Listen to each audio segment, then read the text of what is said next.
Well, I want to start by just saying how wonderful it is to see all of you. The technological sophistication keeps increasing every time, so it really feels like I'm there in the room with you. It's just great. So wonderful to see all your faces and to get to be together in this strange way across distances. I'm here in my office in Oakland, California, but I sort of feel like I'm in the room with you, which is wonderful. I thank my teacher, the abbot, for everything, but for the invitation to address you today. It's always really moving to touch back into my root temple. Roots are where we draw up nourishment from the ground. So thank you for being such nourishing presences for me.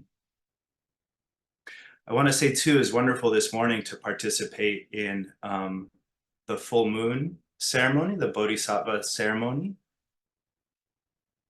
to recommit together to an ethical and upright life for the benefit of beings, and to send that power and merit mysteriously out into the world.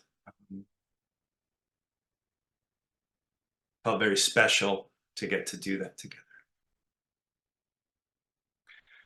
So I'd like to talk today about Zazen,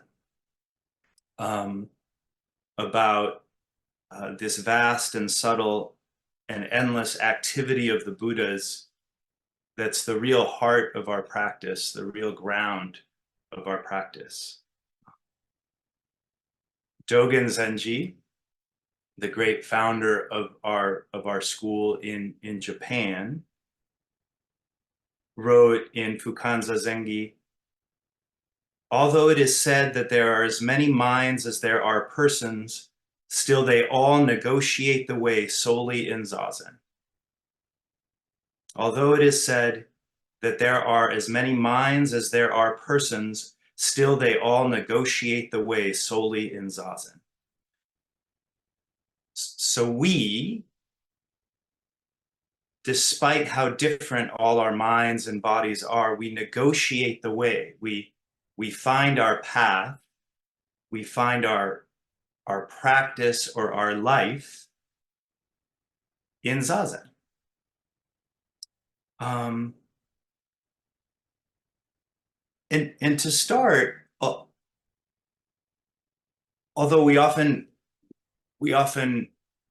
ground our conversations about Zazen in Dogen Zenji, of course, I wanted to start by going a little bit past Dogen Zenji, a little earlier, to the great Chinese Buddhist teacher Hongzhi Zhengzhui, who died about 40 years before Dogen was born. So to sort of situate it, if you imagine the year you were born and back up 40 years, someone who died then, not someone you knew, but someone who's sort of in living present memory, a generation or two before you. And Hongzhi was a hugely important and influential figure for Dogen and for our school. Hongzhi is the compiler. He gathered together and commented on a collection of koans, a collection of old wonderful stories that's very important in our school, called the Book of Serenity. And he's been on my mind because I've been reading this really wonderful book that I'd like to share with you or say a little bit about. It's this book called Illumination by Rebecca Lee, who's a teacher in the Chan tradition. So Chan is the Chinese Buddhist school that Zen is the Japanese version of the Chinese Buddhist school of Chan. So Rebecca Lee lives in New Jersey. She's a disciple of the great Chan teacher Sheng Yen, who's sort of the Suzuki Roshi figure in that tradition. He was born in China and then lived in Taiwan for many years, and then in the 70s started coming regularly and teaching in the United States. And Rebecca Lee was a disciple of his, and I understand she was his translator for a long time, would go around and translate at his talks and so on, and then also studied with other disciples of his. And I'll say this particular thread of the Chan tradition through Sheng Yen will be familiar to many of you in this temple, because I know that Guogu from I believe the Tallahassee Chan community has visited and given talks here at the Houston Zen Center. So Rebecca Lee is part of that same thread of the tradition. And so this is a great book and a helpful book. But before I start to talk about it, I do want to say something about this experience of connecting to a Chan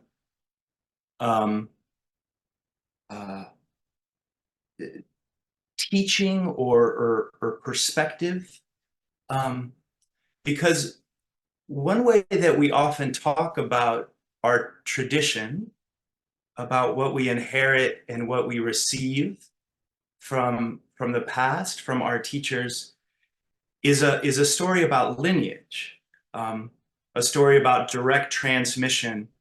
We say warm hand to warm hand through the centuries. So teacher to disciple, teacher to disciple, teacher to disciple. And that story is so important. It's so valuable. It's a story about relationship. It's almost sort of a family story, tracing back our family way. So Shakyamuni to Bodhidharma, to Dogen, to Suzuki Roshi, to the abbot of our temple. But I do think that one thing to notice about that very powerful and very important way of talking about our tradition is that it can sometimes leave out something broader or more widely connected. So if we start the story in India, and then we talk about how Buddhist practice, how Shakyamuni's awakening goes from India to China, then we sort of move the spotlight to China, and we can forget the centuries of ongoing, committed, devoted, sincere practitioners in India that, of course, continue.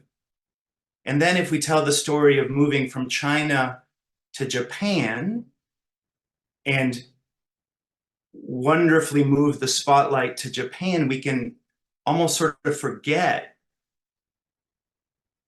the inspiring communities of practice that continue in China.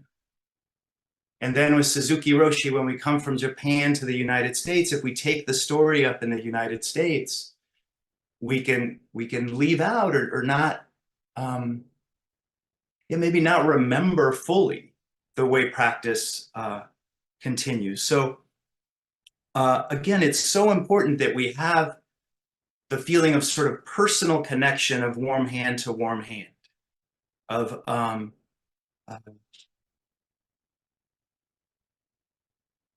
real relationship between teachers and students, going back through time and across culture. But there's also this broader connection to sincere practitioners everywhere. Anyone who's ever practiced the Great Way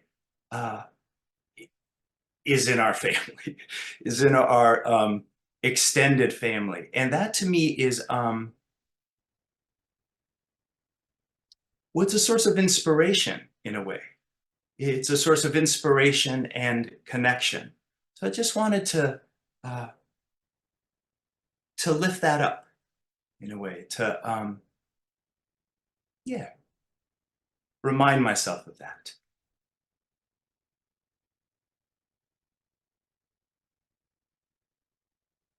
Um, so coming back to this book, to Rebecca Lee's teaching. So it's called Illumination, A Guide to the Buddhist Method of No Method.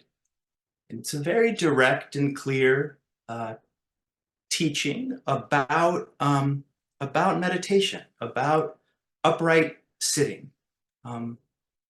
So the practice that Hongzhi taught, and she draws a lot on his teaching, is usually called silent illumination.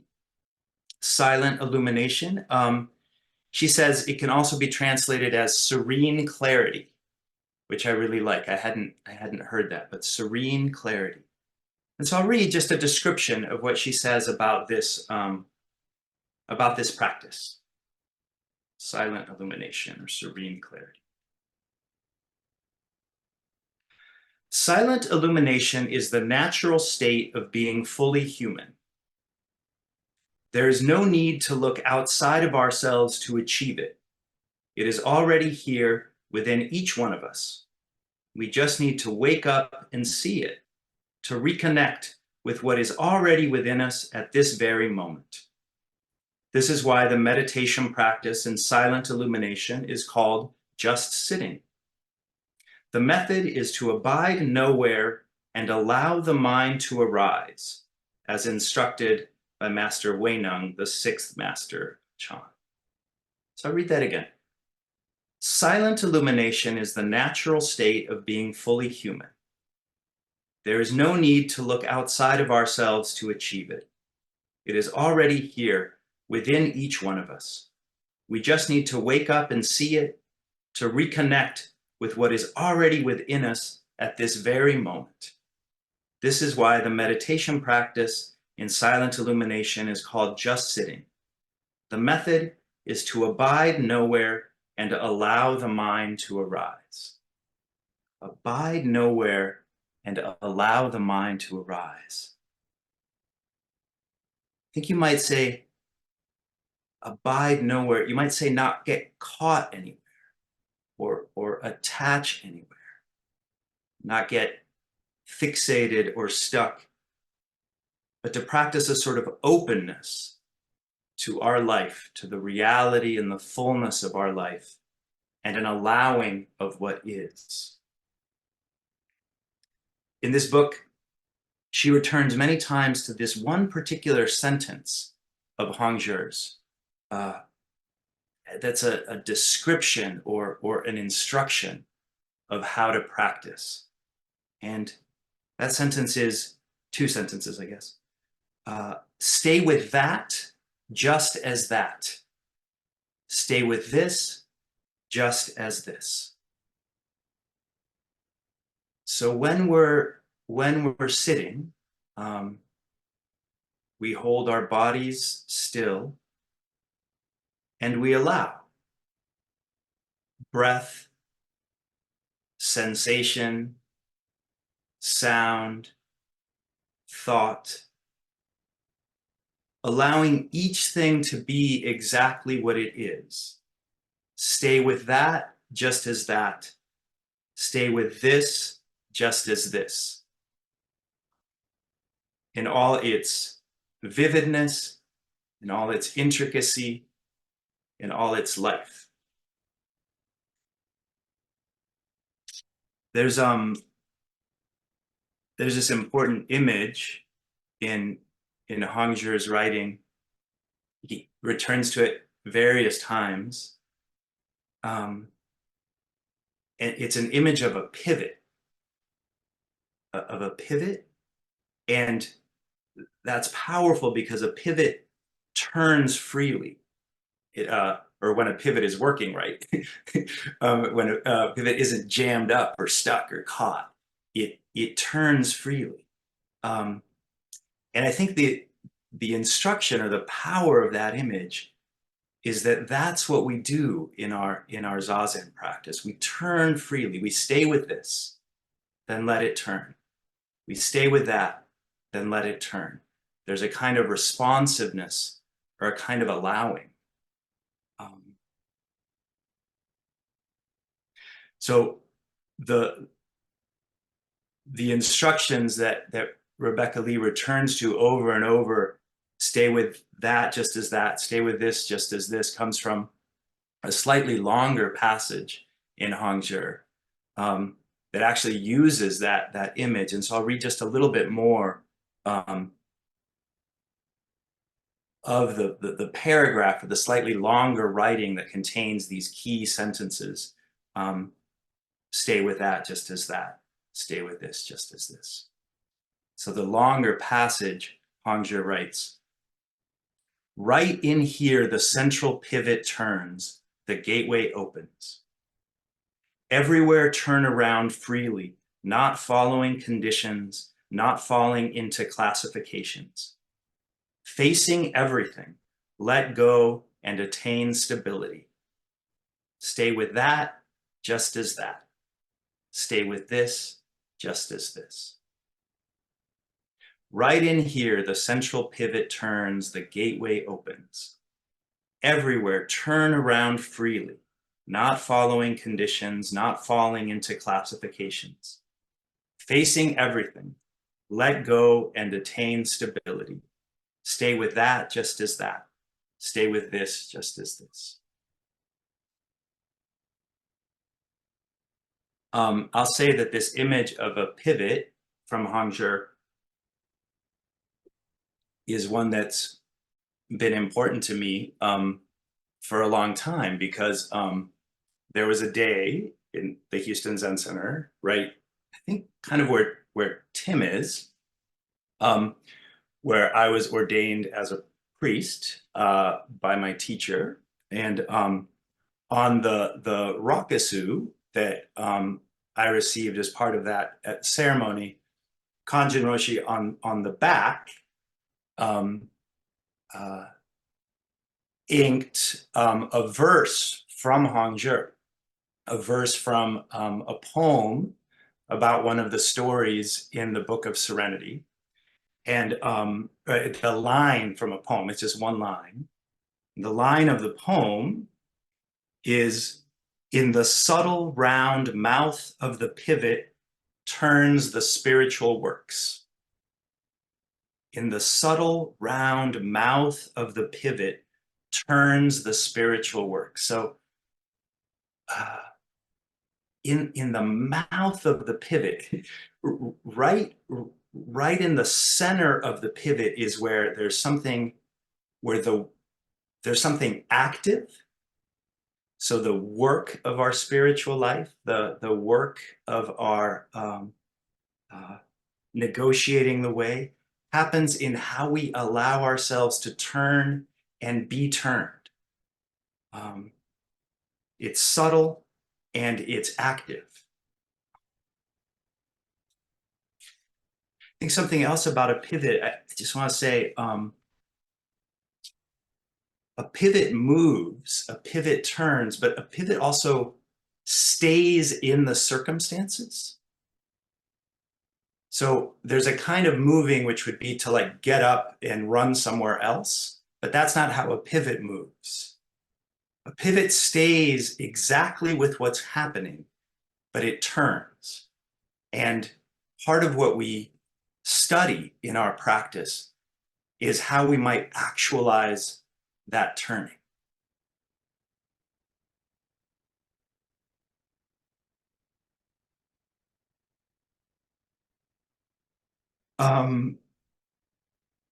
So one of the things I appreciate about this book, that I appreciate about Rebecca Lee's teaching here, is that she's very direct and clear about some of the traps or errors or mistakes that we might make as we are as we're meditating. It's really it's really great. It's really sort of kind of bracing in a way. She talks about she has a list of what she calls our modes of operation.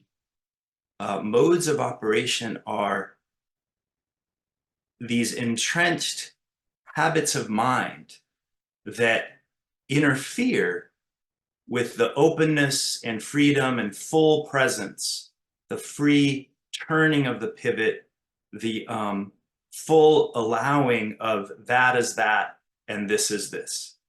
So we sit preparing to allow to stay with that is that and with this is this. And then we might notice that things happen that keep us from doing that or interfere with doing that. And we could call those delusions. We could call those ways of creating suffering, ways of creating separation. And what can happen in our sitting practice is that we can very clearly observe how these entrenched habits of mind arise.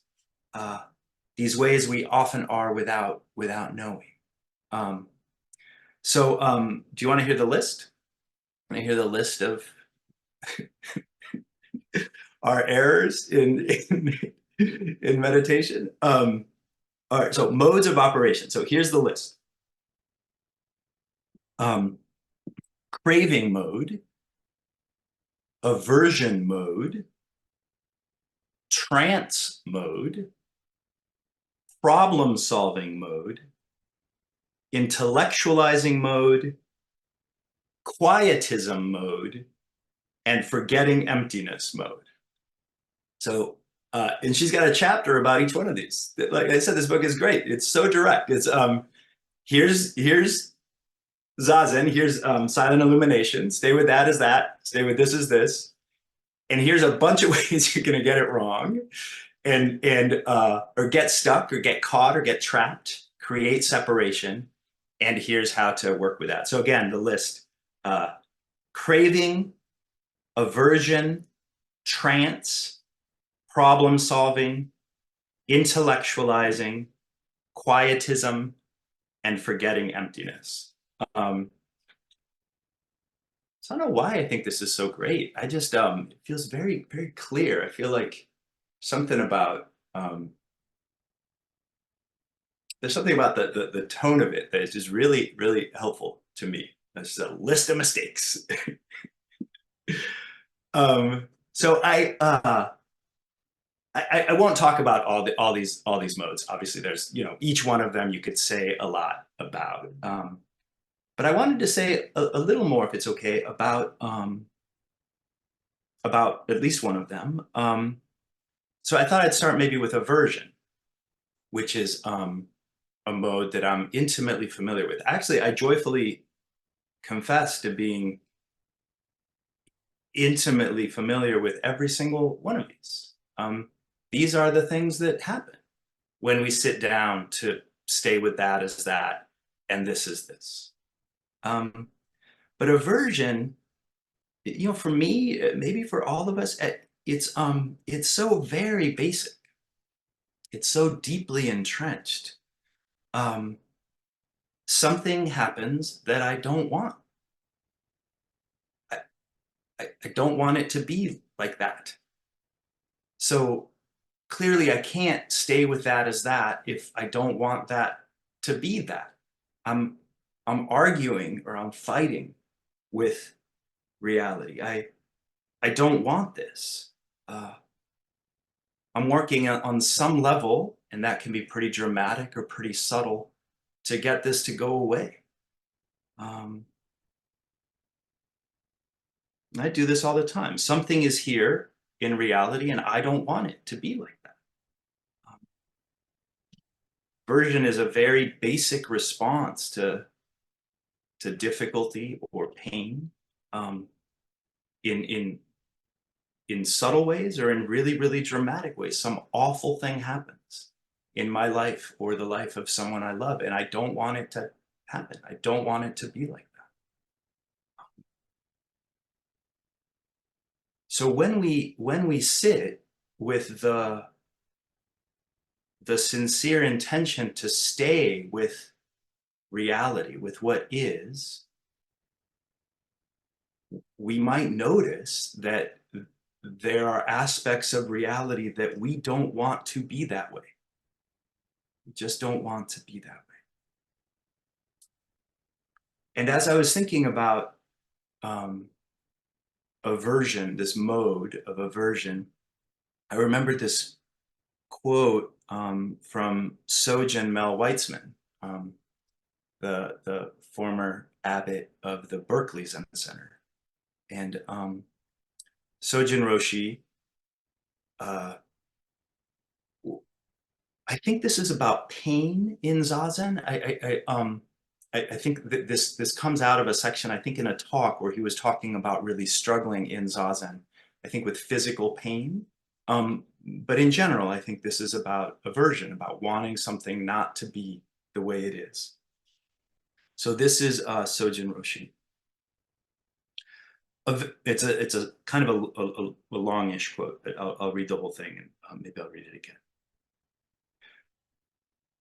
Eventually, I got to the point where I didn't need to be caught by the pain and difficulty. Instead of fighting the pain or whatever it was, to simply merge into it so that it's no longer what you think it is. This is the secret of our practice. To be one with our activity, not to fight it or try to escape from difficulties. This is how we learn not to escape from difficulties, but how to open to the difficulty. There's no law, and I can't tell you how to do that. Each one of us has to find out how to do that. Eventually, I got to the point where I didn't need to be caught by the pain and difficulty. Instead of fighting the pain or whatever it was, to simply merge into it so that it's no longer what you think it is. This is the secret of our practice. To be one with our activity, not to fight it or try to escape from difficulties. This is how we learn not to escape from difficulties, but how to open to the difficulty. There's no law, and I can't tell you how to do that. Each one of us has to find out how to do that. So I think this is just a gorgeous description of how to work with that mode of aversion,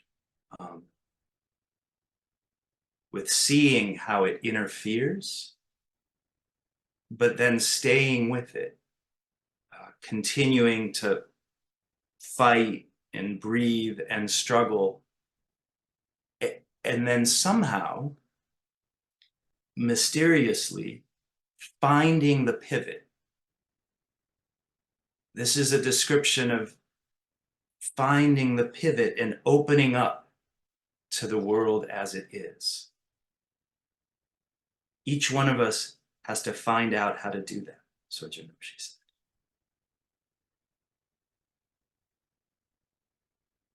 So,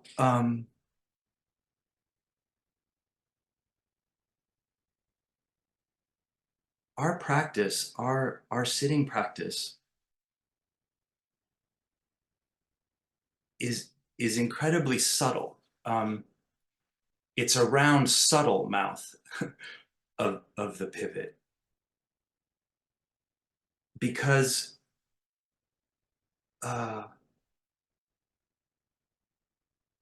it doesn't, or you might notice that if I sit to stay with that as that, and this is this, and then I notice that I'm fighting that or this, I'm fighting it, it seems pretty clear that fighting my fighting isn't going to end the war. So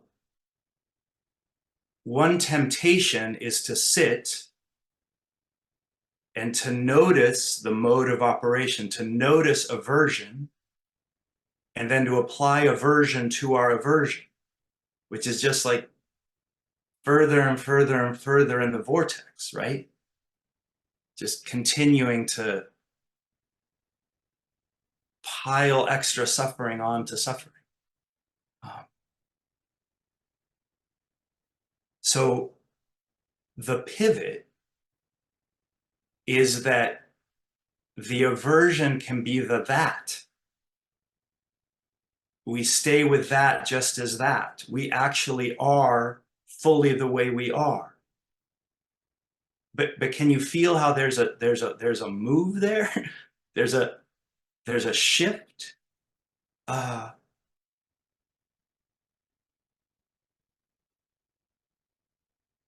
If I'm at war with some aspect of reality, being at war with myself for being at war can't be our practice. So the pivot is allowing myself to be this one, which means allowing the modes, the delusions, the aversion, whatever it is, to arise and be registered or acknowledged, expressed, and then to let it pass away and let the next thing arise.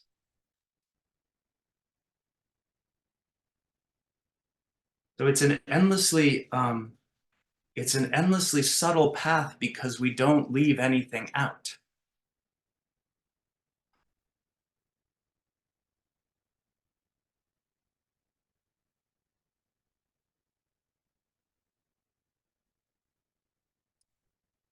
Sorry, I just want to look briefly at the time.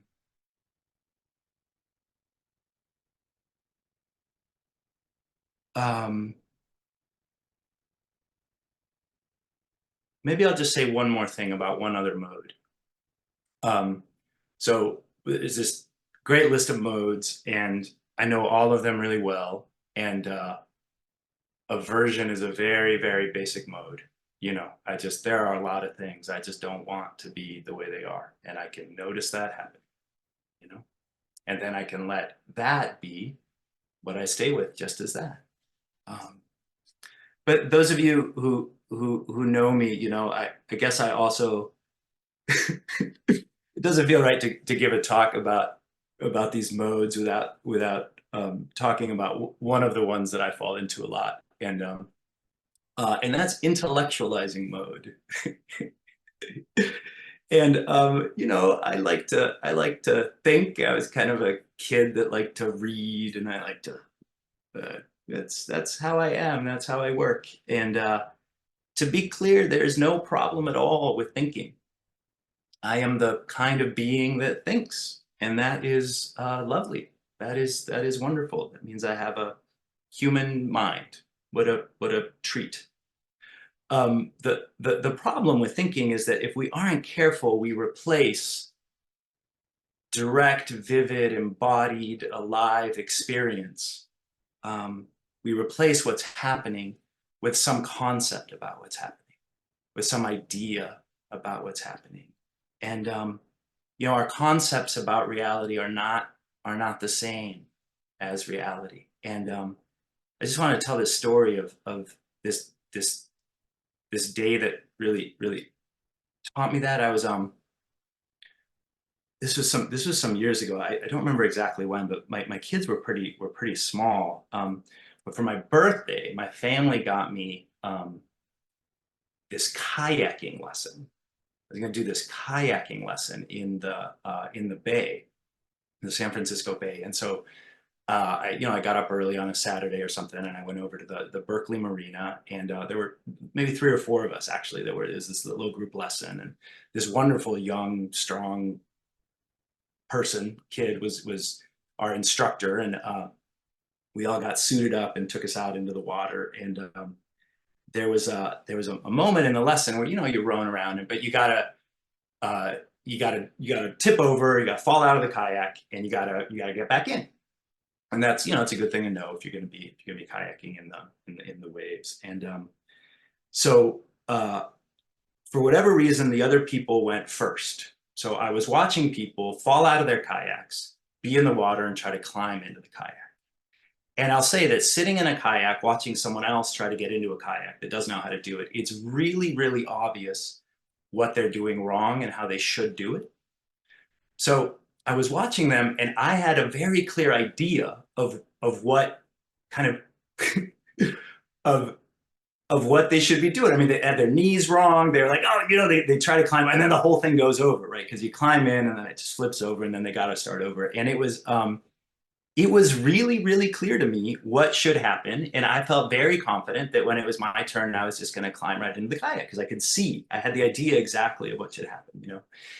And so I am here to report that that day taught me that direct experience and concepts are different things, because being in the water when the waves are kind of crashing over you and the kayak's going up and down and trying to climb into this kayak, I couldn't do it. I just kept climbing on, and then the thing would tip over and I'd flip over again. And it was so wonderful because the concept of it, like from outside, was so different from the actual wet, wild, alive experience of it. So in intellectualizing mode, there's nothing wrong with thinking. Thinking is beautiful. The problem is when our thinking kind of deadens our contact with reality. So, of course, the pivot, if we're sitting and we are lost a little bit in concepts or ideas, it doesn't work to fight the fighting. That becomes the that. And we stay with that just as that. And that's the subtle shift. And then the thinking will come and will go. And the next thing will come and will go. And we will be alive together, practicing the great way.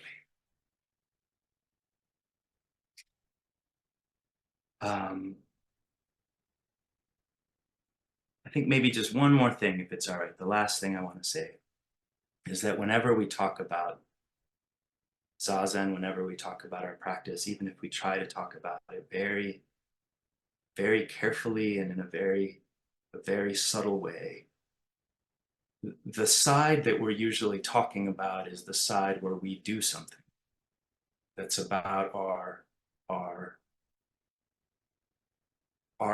action, our activity. You know, I sit Zazen, and our practice needs our sincere effort, absolutely requires our sincere effort. We have to give ourselves, try so hard in our practice. I really, really think that's important. Our sincerity matters so much. But there is this other side. And there's this famous story that Blanche Hartman, a wonderful teacher from the San Francisco Zen Center, a student of Suzuki Roshi's, once told Suzuki Roshi in a face-to-face meeting, you know, I'm sitting Zazen, and now I can count my breath. She had received these instructions about counting the breath. She said, I'm sitting Zazen, I can count my breath. And Suzuki Roshi said, don't ever think that you can sit Zazen. That is a big mistake. Zazen sits Zazen. You don't sit Zazen. Zazen sits Zazen. Earlier in the full moon ceremony, we chanted, I vow to live and be lived for the benefit of all beings.